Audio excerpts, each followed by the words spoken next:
Bueno, hermanos, vamos a continuar con nuestro estudio.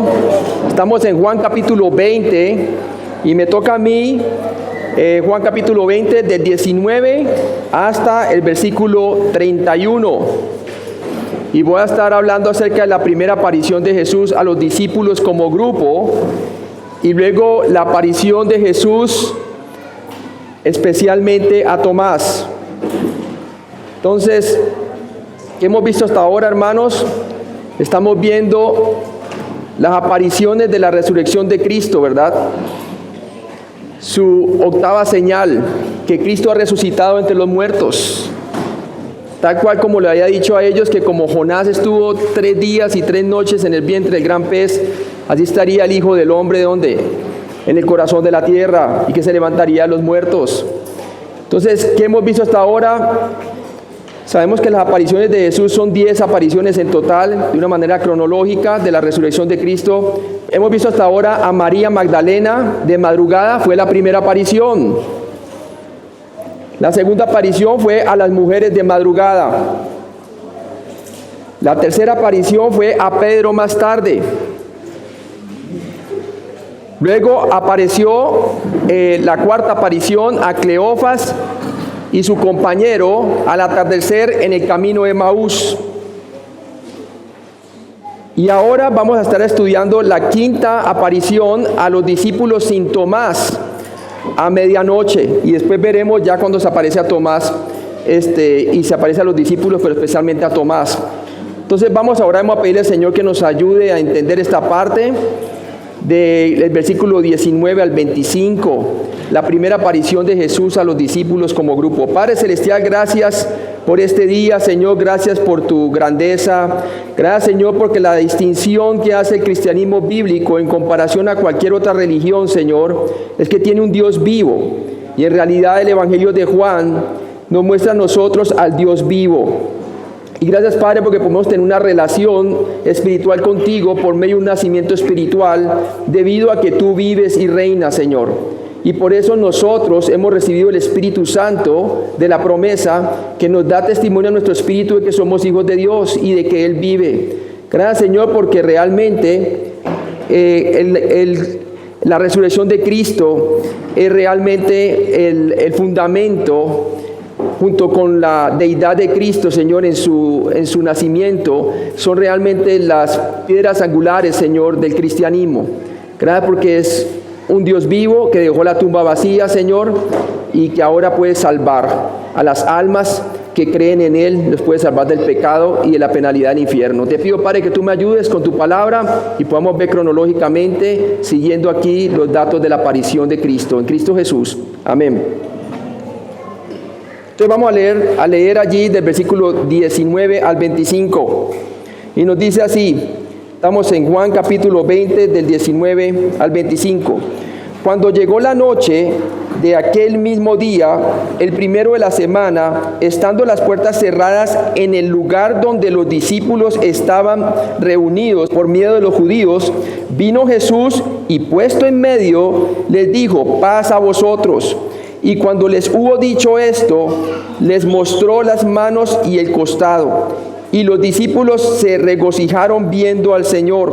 Entonces Jesús les dijo otra vez: paz a vosotros. Como me envió el Padre, así también yo os envío. Y habiendo dicho esto, sopló y les dijo: recibid el Espíritu Santo. A quienes remitiereis los pecados, les son remitidos. Y a quienes se los retuviereis, les son retenidos. Pero Tomás, uno de los 12, llamado Dídimo, no estaba con ellos cuando Jesús vino. Le dijeron pues los otros discípulos: al Señor hemos visto. Él les dijo: si no viere en sus manos la señal de los clavos, y metiere mi dedo en el lugar de los clavos, y metiere mi mano en su costado, no creeré. Entonces vamos a ver aquí lo que ocurrió con esta primera aparición de Jesús a los discípulos como grupo. Juan 20, del 19 al 25. Juan 20, 19 nos dice: cuando llegó la noche de aquel mismo día, el primero de la semana, Estando las puertas cerradas en el lugar donde los discípulos estaban reunidos por miedo de los judíos, vino Jesús y puesto en medio les dijo: paz a vosotros. Todavía era el día de la resurrección. Los discípulos, menos Tomás, estaban reunidos en una habitación con las puertas aseguradas. Tenían miedo, ¿verdad? Porque lo estaban básicamente persiguiendo. Entonces tenían miedo de ser capturados o que algo les ocurriera. Tenían razones para temer. Su líder acababa de ser brutalmente asesinado a traición. Sus cabezas daban vueltas. ¿Qué debían hacer?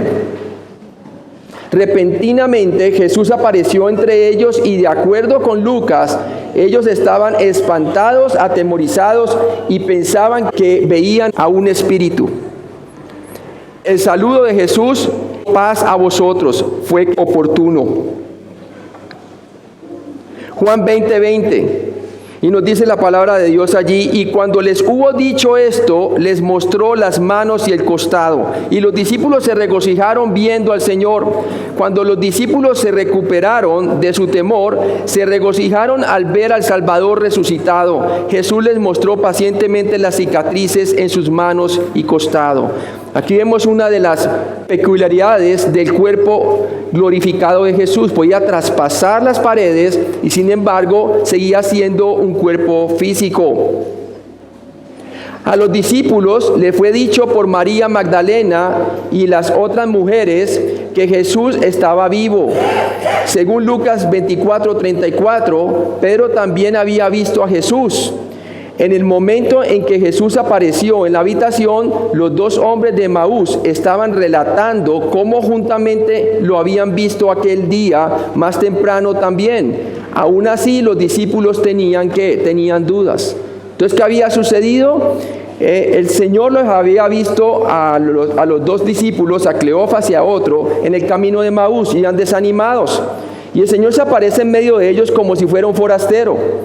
Y ellos comienzan a hablar con el Señor. ¿Y qué pasa?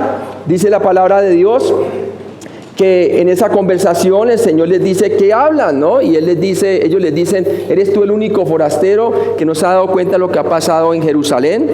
A Jesús Nazareno, que fue crucificado y que ya es el tercer día, y había unas mujeres que le habían dicho que él había resucitado. Pero obviamente el testimonio de las mujeres no era muy creíble dentro de la sociedad judía.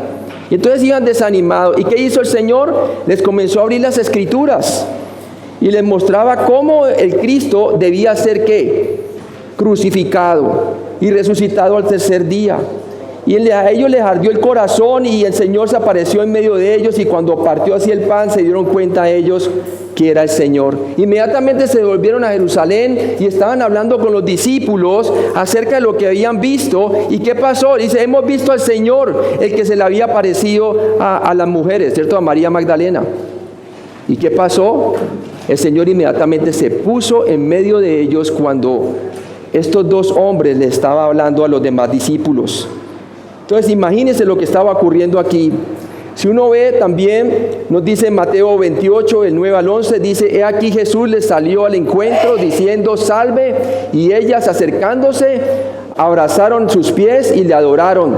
Entonces Jesús les dijo: no temáis, id, dad las buenas nuevas a mis hermanos para que vayan a Galilea, y allí me verán. Mientras ellas iban, he aquí unos de los de la guardia fueron a la ciudad y dieron aviso a los principales sacerdotes de todas las cosas que habían acontecido. Entonces estos fueron de las mujeres cuando el Señor se le apareció y dijo: salve a ellas, ¿verdad? Luego vemos los dos hombres que vinieron del camino de Emaús diciendo: ha resucitado el Señor verdaderamente y ha aparecido a Simón. En Lucas 24:34. Ellos estaban diciéndole a los discípulos cuando el Señor de repente se les pone en medio de ellos, estando las puertas cerradas. En 1 Corintios 15, del versículo 5, nos habla el testimonio de uno de ellos que se llamaba Cefas. Dice: y que apareció a Cefas, hablando de Pedro, y después a los 12. En Lucas 24:41 dice que cuando todavía ellos de gozo no lo creían y estaban maravillados, Jesús pidió algo de comida. Entonces le dieron un trozo de pescado asado y se lo comió delante de ellos. Entonces vemos otra peculiaridad del cuerpo glorificado de Cristo. no solamente traspasa las dimensiones del tiempo, la materia y el espacio, sino que también puede comer. Vemos también entonces que comió con ellos y ellos se dieron cuenta que era el Señor realmente, ¿verdad? En Lucas 24, del 13 al 43, muestra realmente el testimonio de la aparición a Cleofas y su compañero en el camino de Maús. Aunque Jesús está actualmente en el cielo, en su cuerpo glorificado, todavía lleva las cicatrices de su crucifixión. Juan escribió sobre Jesús en el cielo como un cordero que aparece habiendo sido sacrificado. En Apocalipsis capítulo 5, del 6 al 13. Increíblemente, algún día estaremos en el cielo con cuerpos perfectos, sin cicatrices ni imperfecciones. Sin embargo, aparentemente Jesús llevará las marcas de nuestra redención por la eternidad. Tal cual como decía el Salmo 22, 16, antes de que se inventara la crucifixión. Horadarán mis manos y mis pies. Y obviamente cuando vemos aquí en Apocalipsis capítulo 5, dice la palabra de Dios, y miré y vi en medio del trono y de los 4 seres vivientes y en medio de los ancianos que representan la iglesia en el cielo, estaba en pie un cordero como inmolado, que tenía 7 cuernos y 7 ojos, los cuales son los 7 espíritus de Dios enviado por la tierra. Y vino y tomó el libro de la mano derecha del que estaba sentado en el trono, y cuando hubo tomado el libro, los 4 seres vivientes y los 24 ancianos se postraron delante del Cordero. Todos tenían arpas y copas de oro llenas de incienso, que son las oraciones de los santos, y cantaban un nuevo cántico diciendo: digno eres de tomar el libro y de abrir sus sellos, porque tú fuiste inmolado y con tu sangre nos has redimido para Dios de todo linaje y lengua, pueblo y nación. Por eso sabemos que los 24 ancianos representan la iglesia en el cielo. Y nos has hecho para nuestro Dios reyes y sacerdotes, y reinaremos en el tiempo futuro sobre la tierra, quiere decir en su segunda venida. Y miré y oí la voz de muchos ángeles alrededor del trono, y de los seres vivientes, y de los ancianos, y su número era millones de millones, que decían a gran voz: el Cordero que fue inmolado es digno de tomar el poder, las riquezas, la sabiduría, la fortaleza, la honra, la gloria y la alabanza. Y a todo lo creado que está en el cielo y sobre la tierra y debajo de la tierra y en el mar, y a todas las cosas que en ellos hay, al oír decir al que está sentado en el trono y al Cordero, sea la alabanza, la honra, la gloria y el poder por los siglos de los siglos. Entonces vemos cómo Él es conocido como el Cordero que ha sido inmolado, ¿sí? Inmolado. Y nosotros vamos a estar glorificándole a Él, y Él dejó sus orificios en sus muñecas y en sus pies, ¿verdad? ¿Para qué? Como evidencia de que los discípulos vieran que el mismo que fue crucificado es el mismo que se ha levantado de entre los muertos, que ha derrotado el poder de la muerte y el pecado. Amén. Juan 20, 21. Entonces Jesús les dijo otra vez: paz a vosotros, como me envió el Padre, así también yo os envío. Jesús fue enviado por la autoridad del Padre. La comisión del Señor a los discípulos era similar a la comisión del Padre para Él. Así como el Padre lo envió a la tierra, ahora Él los estaba enviando al mundo, ¿verdad? Para la gran comisión. En esta primera aparición después de su resurrección, Jesús ya les dio a los discípulos la gran comisión. La gran comisión fue el tema de la mayoría de las apariciones posteriores a la resurrección de Jesús. Vemos en Mateo 28, 19, y vemos ahí claramente que en su octava aparición en Galilea, Jesús les diría a sus discípulos más detalles acerca de esta gran comisión, diciéndoles así: por tanto, id y haced discípulos a todas las naciones, bautizándolas en el nombre del Padre y del Hijo y del Espíritu Santo. Es este mensaje glorioso de la resurrección lo que nos impulsa a nosotros a la evangelización y el discipulado mundial. En Lucas 24, 47 lo dice: y que se predicase en su nombre el arrepentimiento y el perdón de pecados en todas las naciones, comenzando desde Jerusalén. Y en Marcos 16, 15 dice: y les dijo: id por todo el mundo y predicar el evangelio a toda criatura. Sí, cuando los mandó en la comisión de los 70 a predicar el evangelio del reino, les dijo a ellos que no fueran por caminos de samaritanos ni de gentiles, sino únicamente a la casa de Israel. porque el reino se le prometió a Israel, ¿verdad? Pero ¿qué pasó? Israel rechazó en su liderazgo y en la gran mayoría al Mesías. Entonces el reino quedó pospuesto y ahora en la gran comisión estamos predicando el evangelio de Cristo y Dios nos manda ir a predicar el evangelio a toda criatura. Gloria a Dios, ¿verdad? Eso es la gran comisión que estamos haciendo nosotros, haciendo discípulos en diferentes lugares del mundo.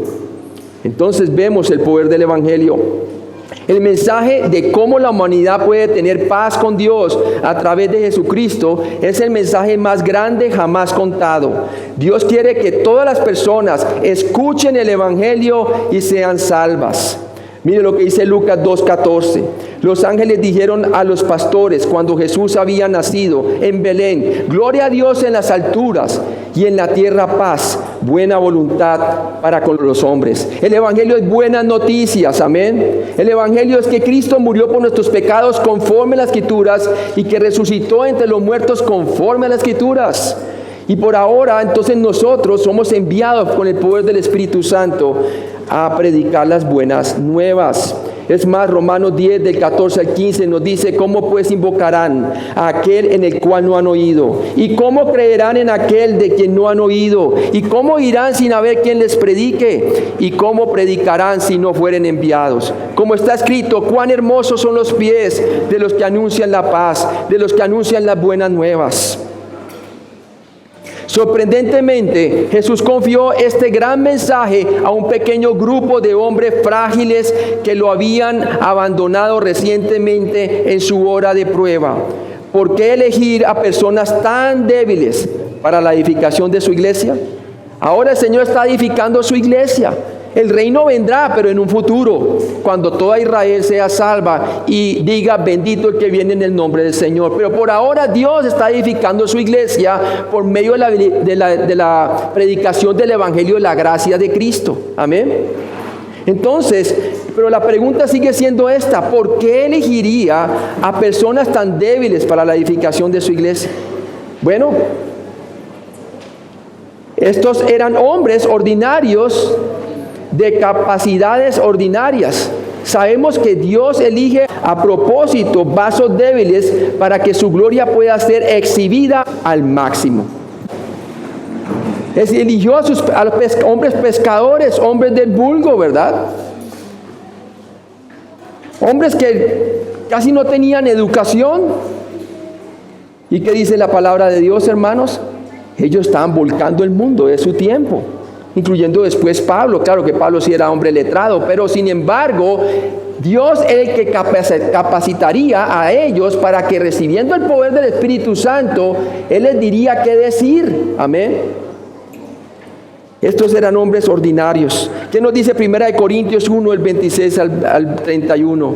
Todos nosotros, hermanos, venimos de diferentes trasfondos, ¿verdad? Unos con educación, otros sin educación, pero delante de Dios, como dice Pablo, todo lo que él tenía como educación y todo eso lo tenía como pérdida o como estiércol en el griego, por ganar a Cristo. Amén. Lo mismo nosotros, hermanos, el conocimiento de Cristo es sabiduría de Dios. ¿Y qué nos dice la palabra de Dios en 1 Corintios 1, del 26 al 31? Pues mirad, hermanos, vuestra vocación, que no sois muchos sabios según la carne, ni muchos poderosos, ni muchos nobles, sino que lo necio de este mundo escogió Dios para avergonzar a los sabios, y a lo débil del mundo escogió Dios para avergonzar a lo fuerte. A lo vil del mundo y a lo menospreciado escogió Dios, y lo que no es, para deshacer lo que es, a fin de que nadie se jacte en su presencia.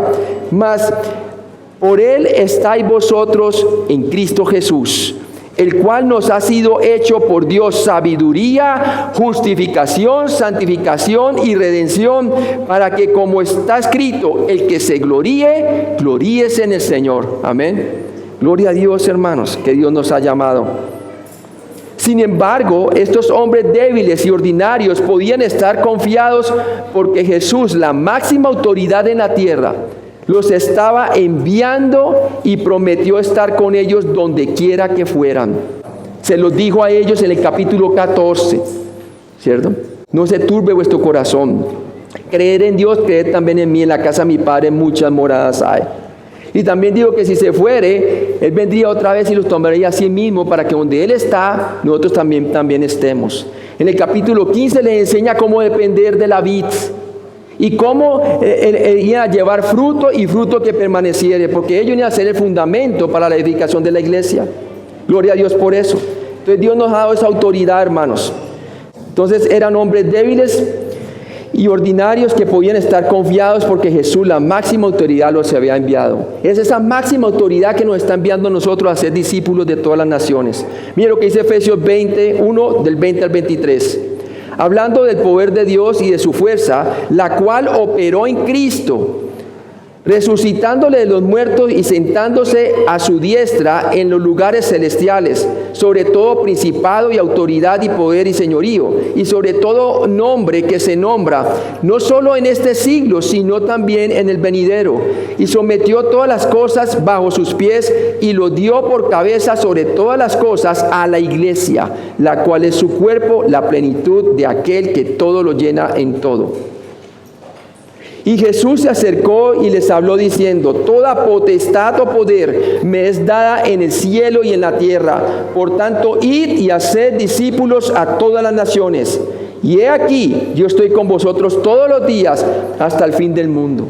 Fue ese mensaje glorioso que los hizo a ellos estar firmes en lo que habían creído, porque habían visto al Señor resucitado, con muchas pruebas indubitables.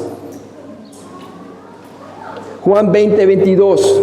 Y habiendo dicho esto, sopló y les dijo: recibid el Espíritu Santo. Aquí Jesús les dio el Espíritu Santo como un regalo temporal a sus discípulos. El Espíritu Santo no vendría como un regalo permanente hasta después de la ascensión de Cristo.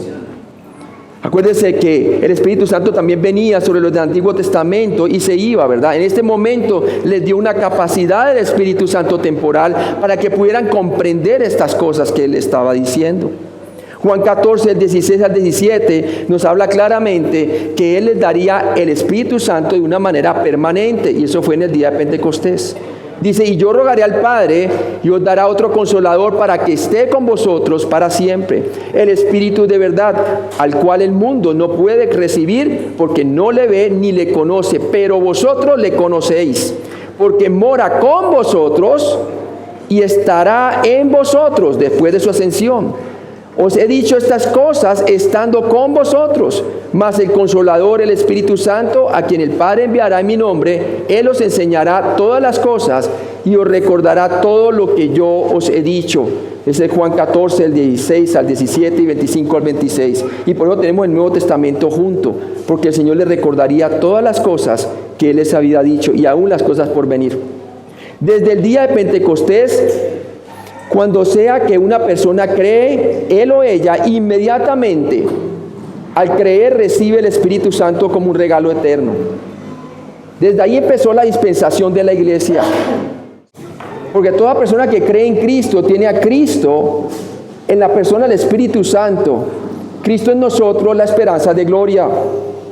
Juan 7:39 nos dice: y esto dijo el Espíritu, y esto dijo del Espíritu que habían de recibir los que creyesen en Él, pues aún no había venido el Espíritu Santo, porque Jesús no había sido aún glorificado.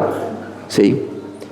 Entonces fue cuando Él fue glorificado y ascendió al cielo, que entonces el Espíritu Santo vendría sobre ellos. Efesios 1, del 13 al 14 nos habla de que las personas, cuando creen el Evangelio, son selladas de una manera permanente por el Espíritu Santo, que son las arras o la garantía de nuestra herencia hasta la redención de la posesión adquirida, para alabanza de su gloria, ¿verdad? Aquí Jesús dio una orden para que los discípulos recibiesen el Espíritu Santo. Los temerosos discípulos necesitaban este regalo temporal para sobrevivir los próximos 50 días más o menos antes del Pentecostés.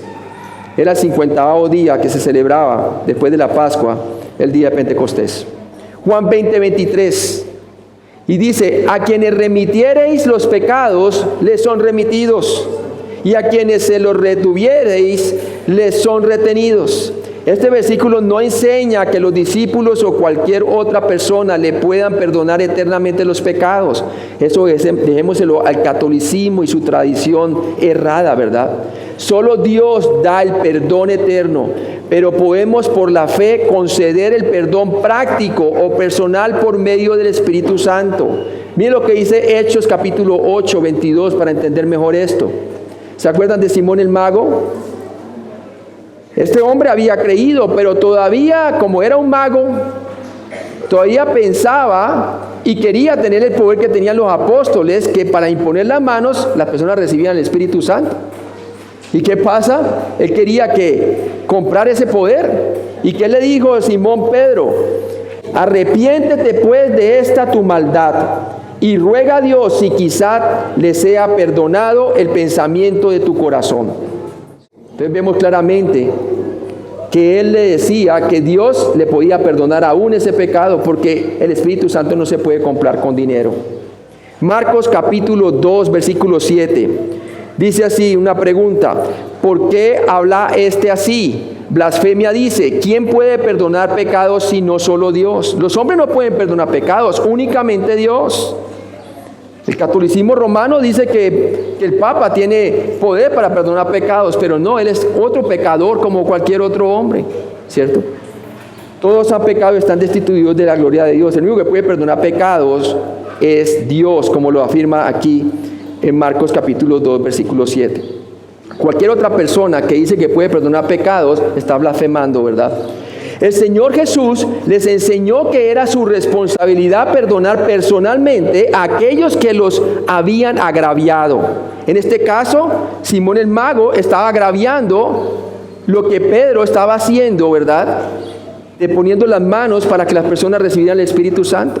Acordémonos que esa era una cosa que Dios le había dado a Pedro para abrir el Evangelio en Jerusalén, capítulo 2 de Hechos, en el capítulo 8 en Samaria, y con la primera familia gentil, Cornelio, en el capítulo 10. Pero él lo quería comprar y eso no se podía, ¿verdad? Entonces el Señor Jesús les enseñó que era su responsabilidad perdonar personalmente a aquellos que los habían agraviado, tal como deberíamos hacer con aquellos que nos odian por el amor de Cristo. Este grado de bondad amoroso solo es posible por el poder del Espíritu Santo y entendiendo la gracia de Dios, por supuesto. Mateo 6:12, Él les decía a ellos antes de ir a la cruz, cuando estaba presentando el reino en el Sermón del Monte, dice: y perdónanos nuestras ofensas o nuestras deudas, como también nosotros perdonamos a nuestros deudores. Ellos estaban esperando que Jesús muriera en la cruz, ¿verdad? Y de esa manera, como Jesús les iba a perdonar sus pecados, iría a quitar el pecado para siempre, ¿verdad? De esa manera debían de perdonar a los demás. Efesios 3:22 en la edad de la iglesia nos dice: antes sed benignos unos con otros, misericordiosos, perdonándoos unos a otros como Dios también os perdonó a vosotros en Cristo. Los discípulos acababan de presenciar sucesos horripilantes que podían fácilmente amargar sus corazones contra los líderes nacionales de Israel y sus caprichosos seguidores. Si se aferraban a los agravios cometidos, no concederían el perdón a Israel. Jesús no quería que la falta de perdón o la amargura prevaleciera en sus corazones. Él les dejó ejemplo para que siguieran sus pisadas. Que cuando lo maldijeron, no maldijo. Ellos se dieron cuenta también que Jesús oró por los ¿qué? Por los transgresores en la cruz. Todo ellos vieron entonces no solamente cómo Jesús les enseñó a ellos a amar a los enemigos, sino cómo Él lo demostró con su propia vida. Efesios 4:31, ¿qué nos dice la palabra de Dios? Vamos allí. Efesios 4:31. Dice así: quítense de vosotros toda amargura, enojo, ira, gritería y maledicencia y toda ¿qué? Malicia. Antes sed benignos unos con otros, misericordiosos, perdonándonos unos a otros como Cristo nos perdonó. Ahí está el ejemplo. También Hebreos 12:15 nos habla del peligro de que nosotros almacenemos una raíz de amargura que contamine a todos los hermanos, como Esaú, ¿verdad? Juan 20:24. Pero Tomás, uno de los 12, llamado Dídimo, no estaba con ellos cuando Jesús vino. tal como ellos debían conceder el perdón por la fe a Israel, Tomás estaba llamado a recibir el testimonio de sus compañeros, discípulos por la fe. Tomás quería ver a Jesús por sí mismo antes de creer, pero el Señor quería que creyera sin ver. Él estaba dudando, no quiere decir que él no era un creyente en la justificación. Ya era un creyente que había sido justificado por la fe en Jesucristo, pero ahora estaba dudando. Tomás era un creyente, al igual que los otros discípulos. Y lo sabemos porque en Juan 13, del 10 al 11, el Señor dice que todo está limpio excepto uno para que se cumplan las Escrituras. ¿De quién estaba hablando? De Judas Iscariote, ¿se acuerdan? Y dice, pero algo causó que Tomás estuviera ausente aquella noche. Sabemos que él a veces luchaba con su fe, y lo vemos en Juan 11, 16, como observamos en el versículo que sigue, ¿verdad?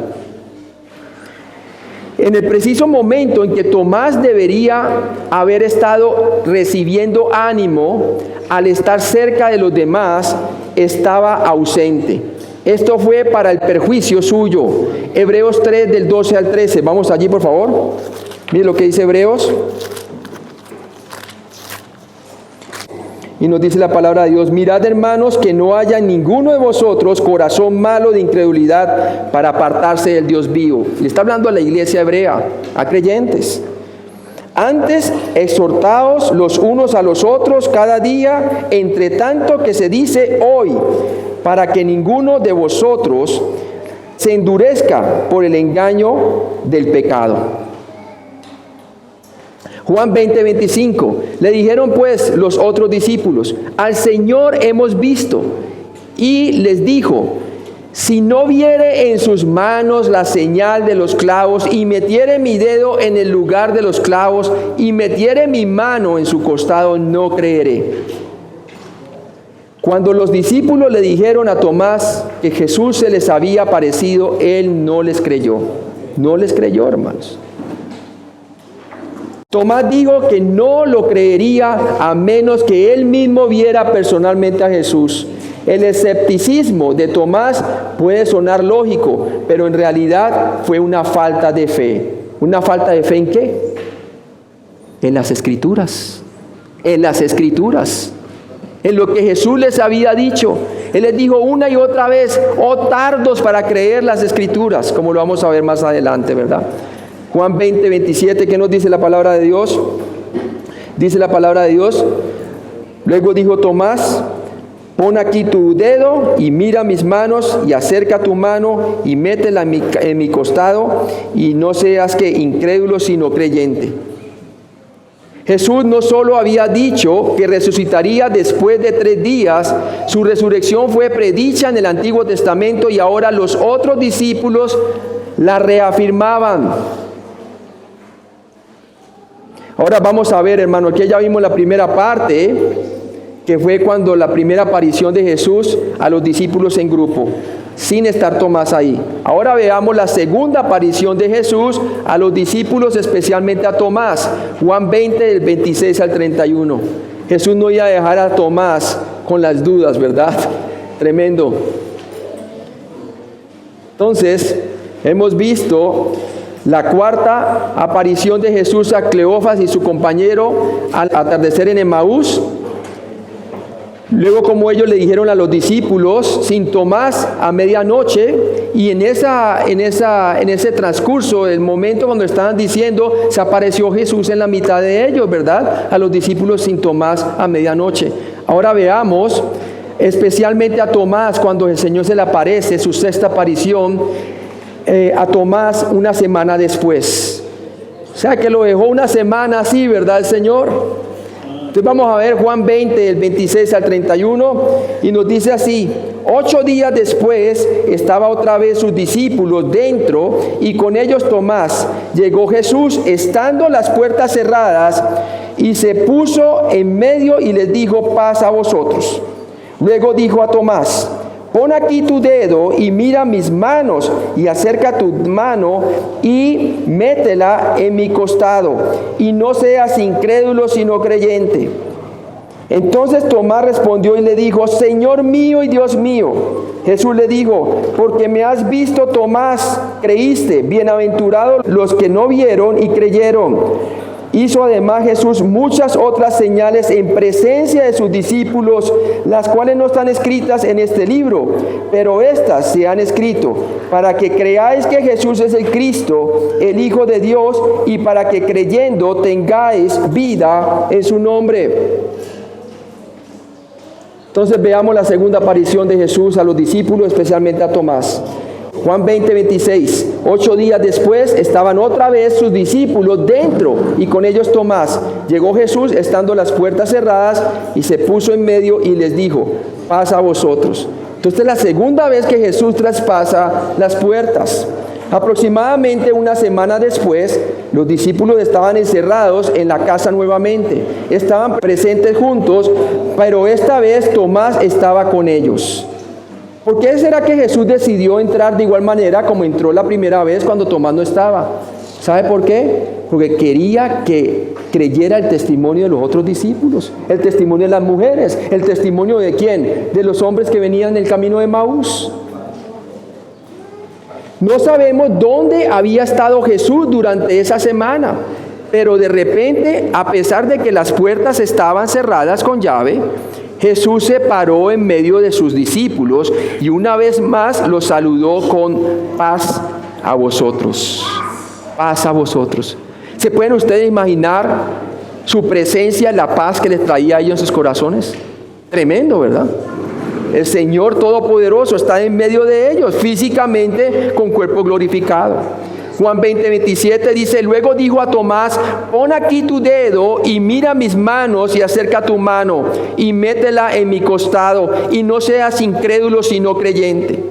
Jesús identificó a Tomás.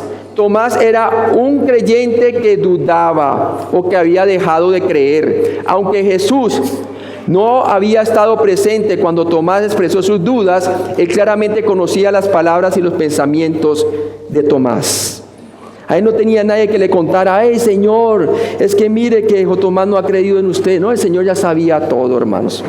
Jesús no se da por vencido con los creyentes que luchan con su fe. De hecho, su naturaleza es dejar las 99 para ir tras la que está ¿qué? Sufriendo.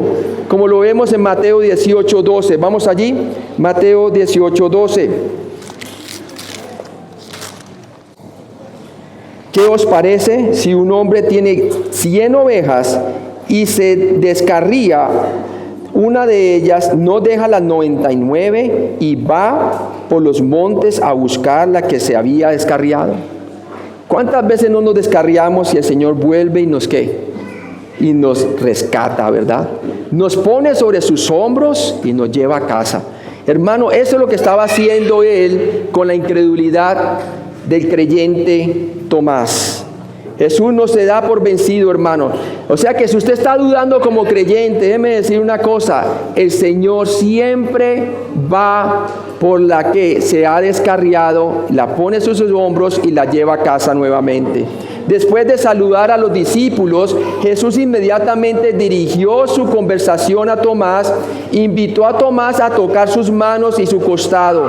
En lugar de ser impaciente con él, Jesús le dio a Tomás suficiente evidencia para remediar su incredulidad. Miren lo que dice Marcos 9:24. Vamos allí, Marcos 9:24. Y dice así: e inmediatamente el padre del muchacho clamó y dijo: creo, ayuda mi incredulidad. Creo, ayúdame mi incredulidad. Entonces, es posible que un creyente llegue un momento en donde tenga momentos de incredulidad. Además, todos tenemos, en cierto grado, momentos de incredulidad. Pero le dijo: ayuda mi incredulidad, auméntame la fe. Desde que Jesús resucitó entre los muertos, el evangelio que predicamos exige la fe en la resurrección de Cristo. Tomás jamás podría haber testificado acerca de Cristo si hubiera continuado dudando de la resurrección.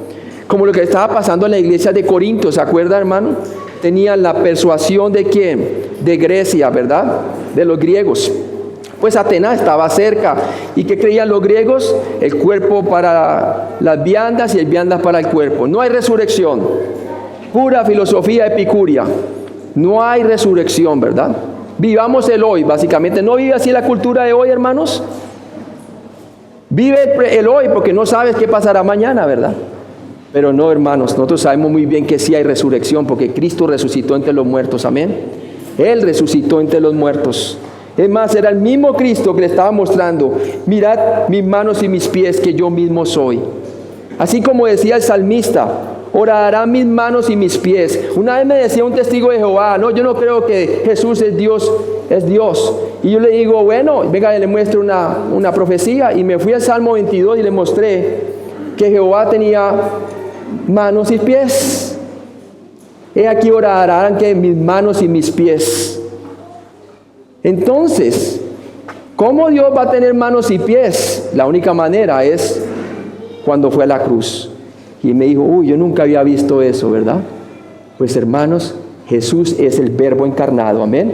Es el mismo Dios en persona. Gloria a Dios por eso, hermanos.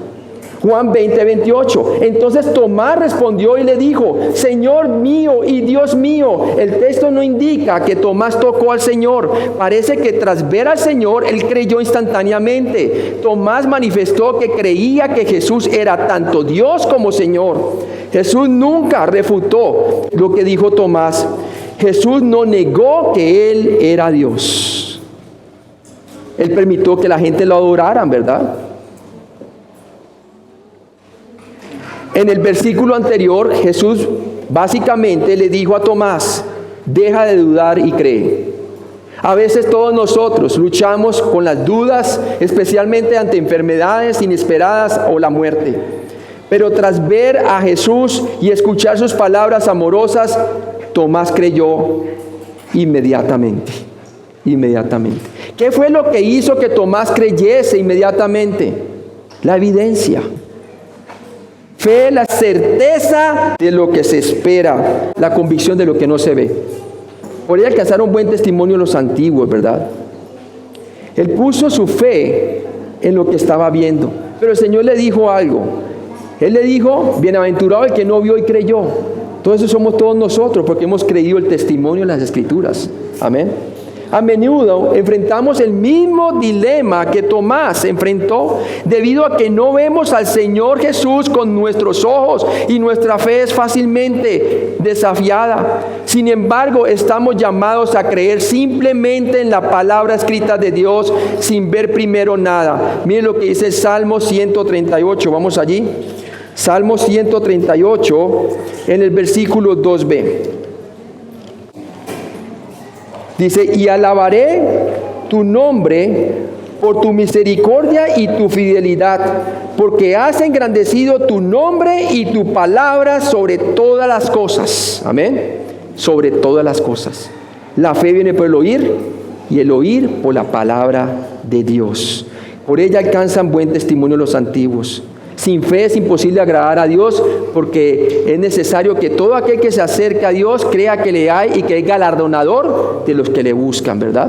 El Señor galardona nuestra fe en medio de las pruebas cuando está puesta en Cristo. En verdad, todos hacemos lo uno o lo otro. Creemos o no creemos. Si te encuentras en la incredulidad, Jesús simplemente te diría: confía en mí, confía en mí. Salmo 56 del 3 al 4. Vamos allí. Dice: en el día que temo, yo en ti confío. En Dios alabaré su palabra.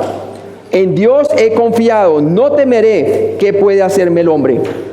¿Qué puede hacerme el hombre? Nada, ¿verdad?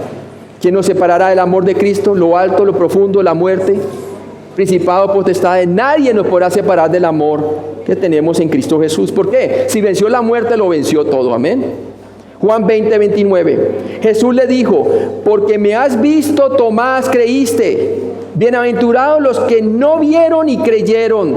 Jesús le dijo a Tomás que aquellos que creen basados únicamente en el mensaje de la palabra de Dios, sin evidencia física, son bendecidos. Así como todos en el Antiguo Testamento, en la edad antediluviana, desde Adán hasta Noé.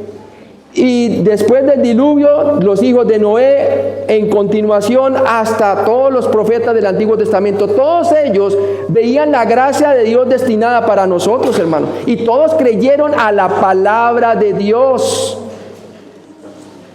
Y por eso fueron salvos. Ahora nosotros miramos a la palabra de Dios y al hecho que ya ha ocurrido en la cruz, que Cristo ya murió por nuestros pecados y resucitó entre los muertos. Gloria a Dios. Jesús no estaba decepcionado de que Tomás creyera. Estaba decepcionado de que Tomás creyera solo después de ver. Jesús agregó que las personas que creen sin ver son más bendecidas que las que deben tener evidencia visible. Mire lo que dice Romanos 8:24.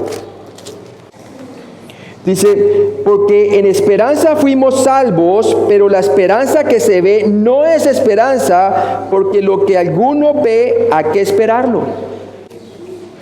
Creer sin ver es contradictorio, pero una vez que crees la palabra de Dios y sus promesas, puedes experimentar su paz extraordinaria. Filipenses 4, del 6 al 7. ¿Vamos allí?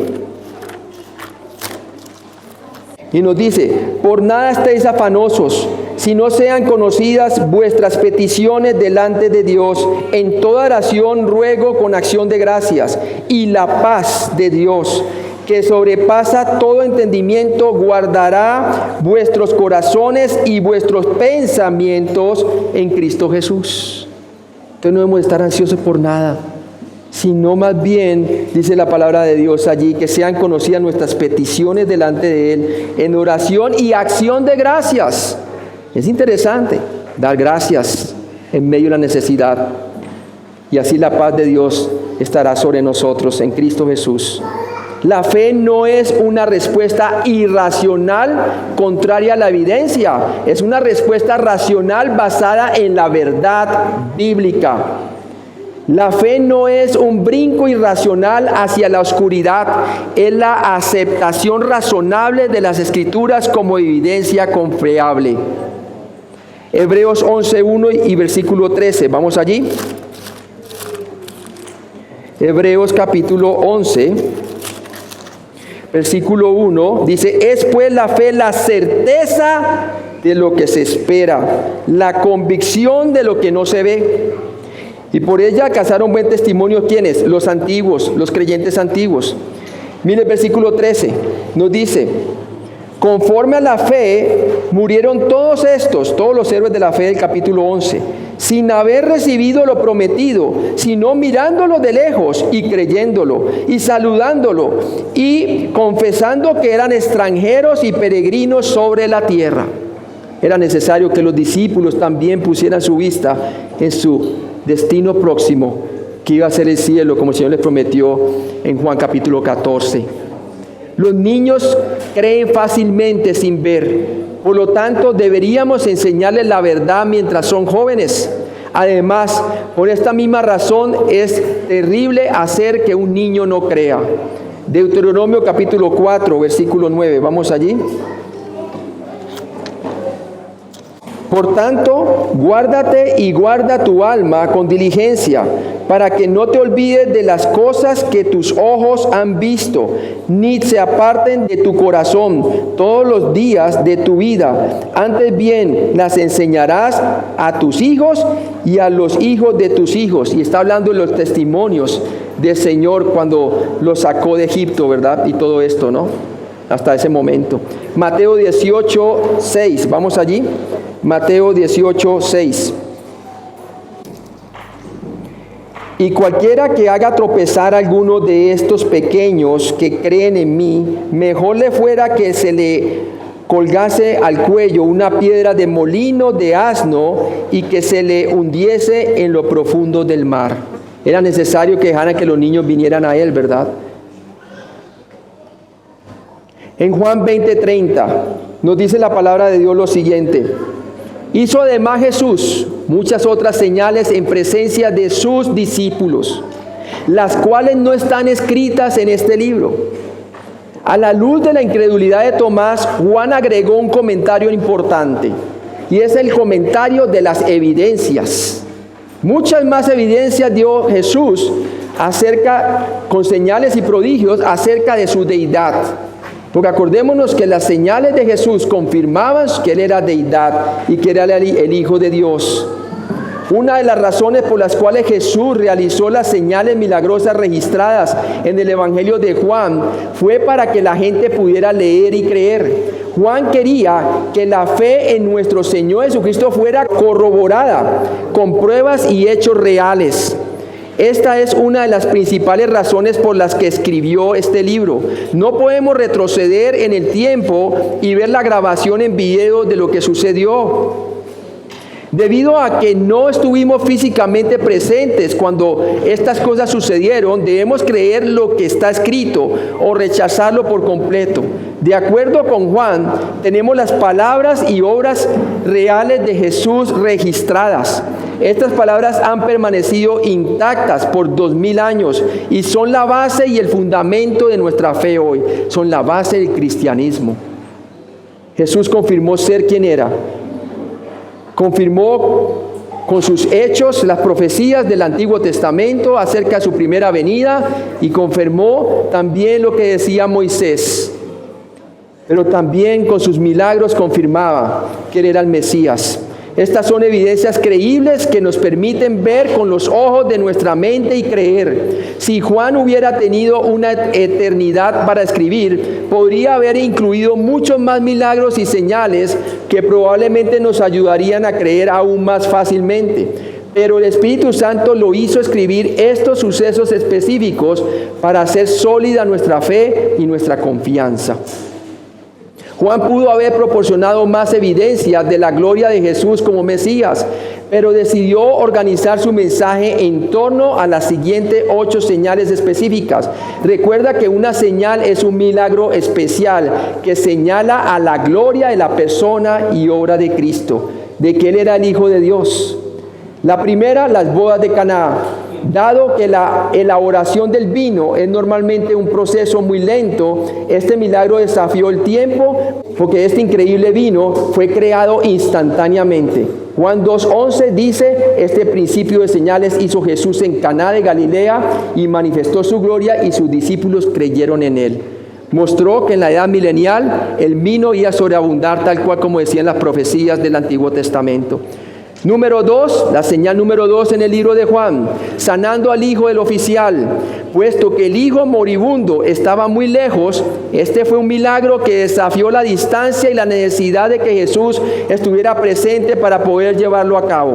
Juan 4:54 dice, esta segunda señal hizo Jesús cuando fue de Judea a Galilea. Juan 4, del 46 al 54. La señal número 3, sanando al inválido en el estanque de Betesda, dado que la persona que fue sanada nunca le pidió sanidad a Jesús o mostró siquiera señal de fe. Este milagro desafió la creencia común de que la persona enferma debe creer para ser sanada.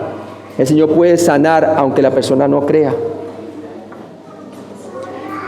Número 4, señal número 4. Alimentando a la multitud. De una comida pequeña, Jesús hizo una gran cantidad de comida. Este fue un milagro de creación.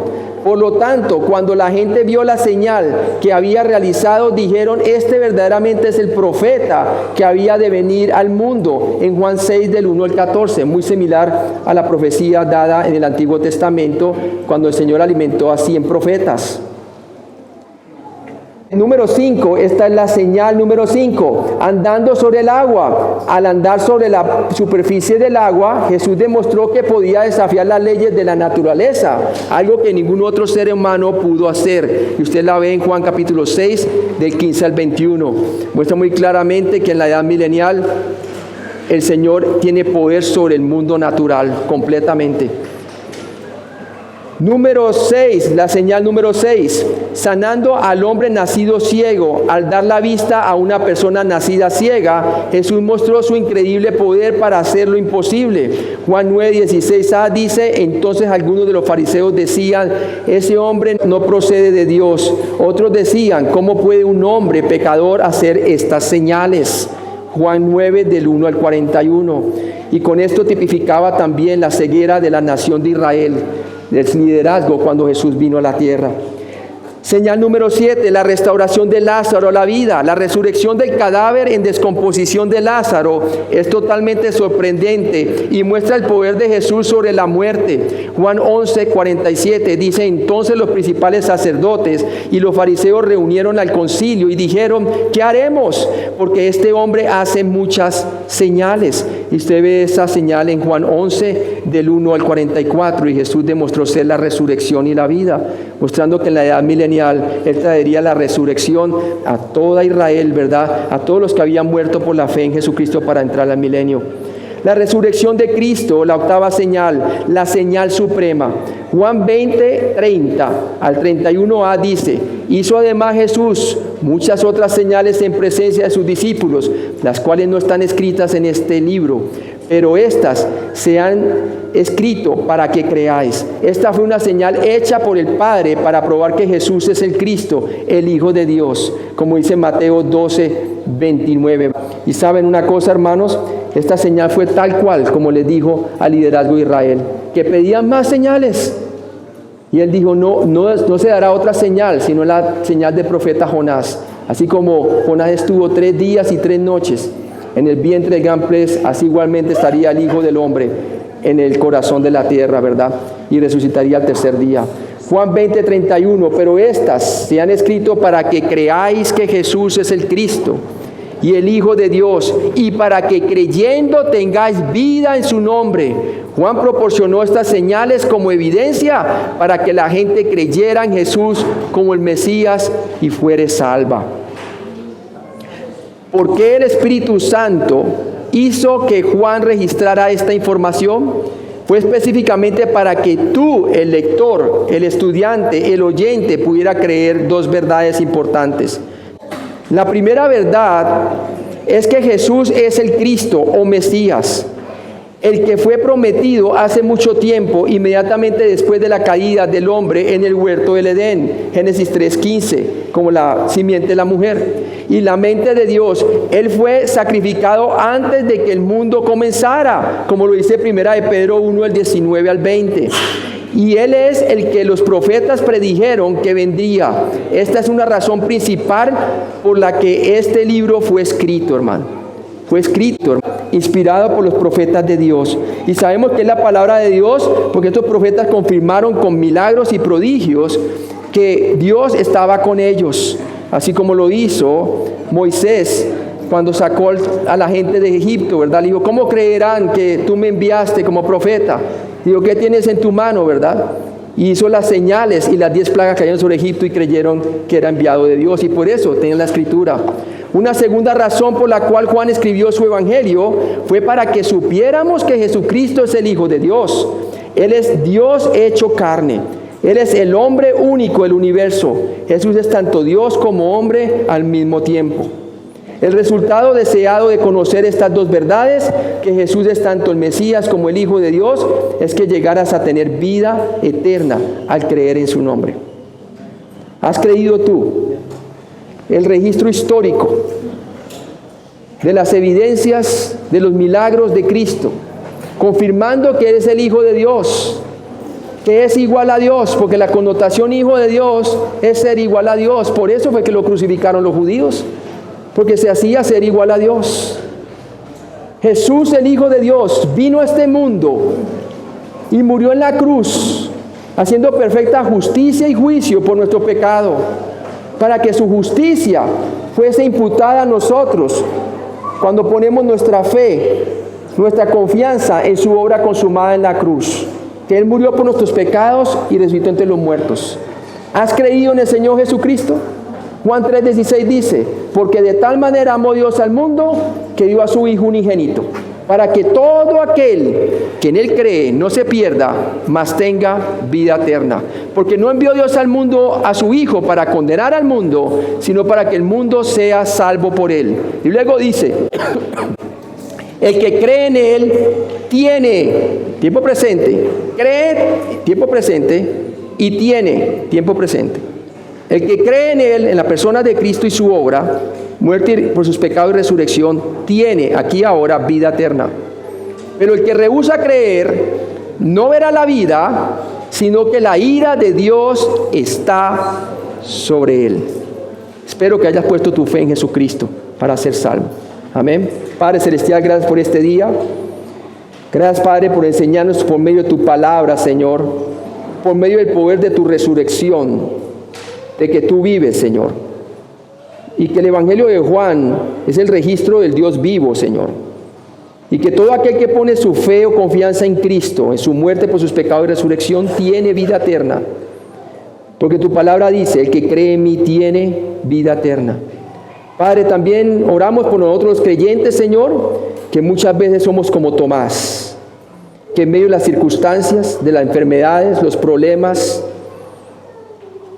los conflictos, la opresión, dudamos de ti, Señor. Padre, gracias porque todo este estudio que estamos haciendo del Evangelio de Juan nos muestra claramente de que no hay ocasión para dudar, sino aferrarnos del verdadero testimonio de la palabra de Dios, para que por la fe alcancemos nosotros un buen testimonio en medio de las pruebas. Gracias por este estudio y por lo que acabamos de conocer acerca de ti, en Cristo Jesús. Amén.